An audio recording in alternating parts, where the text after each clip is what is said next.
Bonjour à toutes et à tous, je m'appelle Théo Pezel, je suis interne à Paris, membre du Collège des cardiologues en formation et on se retrouve sur le plateau de Cardio Online des JESFC 2019. J'ai le plaisir d'accueillir Clément Delmas qui est cardiologue réanimateur au CHU de Toulouse. Bonjour Clément.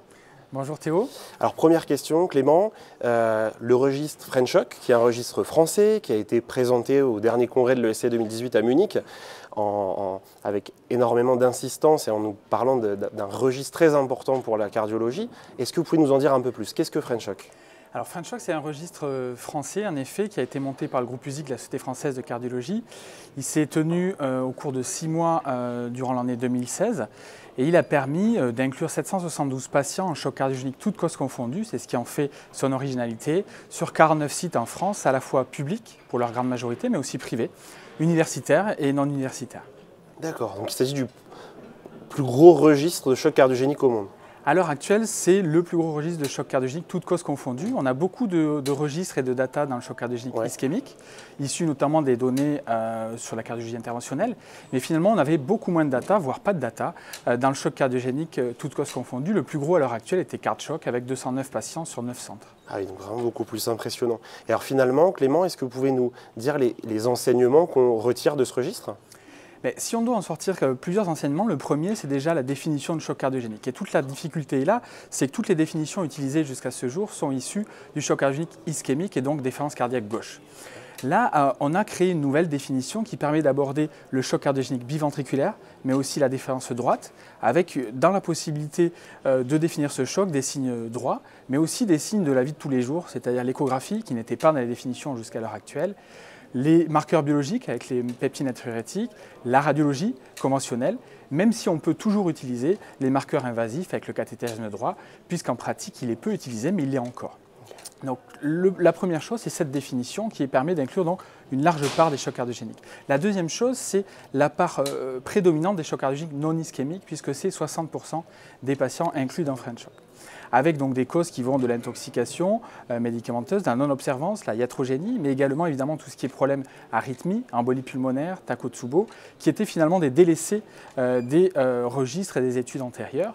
Et puis une part évidemment de ce qu'on appelle l'acute onde chronique, c'est-à-dire les patients insuffisants cardiaque chronique qui vont décompenser sous le mode de choc cardiogénique et bas débit. Entendu. Et le dernier point, ça va être la mortalité, puisqu'on a une mortalité qui est moindre que les registres précédents, mais qui ont pour la plupart 5 à 10 ans déjà. On est à l'ordre de 30% de mortalité à J30, mais qui reste tout de même une mortalité très élevée qui va nous amener à réfléchir évidemment à la suite. Alors, entendu, pour nos amis cardiologues qui regardent ces vidéos, dans la pratique quotidienne, finalement, quel grand message pratique on doit retenir de ce registre ? Le premier message, c'est clairement en lien avec la définition et avec le fait que les chocs cardiogéniques non ischémiques sont prédominants. Okay. Ça veut dire qu'en pratique, il va falloir non plus rechercher le choc cardiogénique juste sur le ST+ antérieur, par exemple, avec un gros dégât VG, un tronc commun occlus.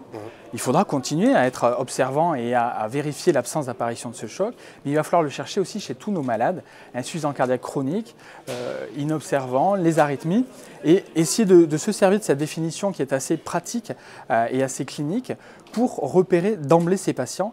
L'idée étant évidemment de les prendre en charge plus tôt, à partir du moment où on les a repérés plus tôt, et d'espérer ainsi diminuer cette mortalité qui est moindre qu'avant, puisque 30%, mais reste tout de même très élevée. Entendu. C'est finalement un beau succès, ce registre qui émane du groupe USIC de la SFC. Et finalement, est-ce que vous pouvez nous dire quelle est la prochaine étape, quel est le futur de ce registre? Est-ce qu'il en a un? La première étape, c'est évidemment d'analyser les données et de commencer à en parler, pouvoir en discuter, échanger autour. C'est ce qu'on fait depuis un an à peu près. Le papier de design de l'étude est actuellement en cours de révision.